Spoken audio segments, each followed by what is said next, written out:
असल्याचं आमच्या वार्ताहरानं म्हटलं आहे।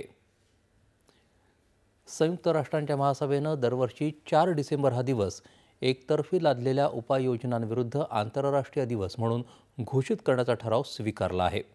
एकतर्फी लादलेल्या उपायांमुळे होणारे नकारात्मक परिणाम आणि मानवाधिकार तसंच आंतरराष्ट्रीय कायद्यांचं उल्लंघन याबद्दल जागरूकता निर्माण करणं हा या दिवसाचा उद्देश आहे।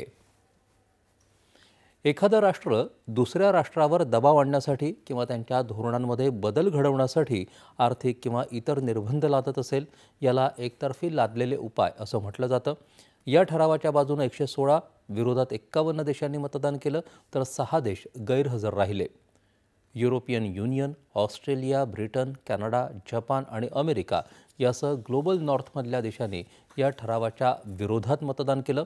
आंतरराष्ट्रीय कायदा किंवा संयुक्त राष्ट्रांच्या सनदीचं उल्लंघन करणारे एकतर्फी आर्थिक, वित्तीय किंवा व्यापारी उपाययोजना लादण्यापासून परावृत्त करण्याचं आवाहन या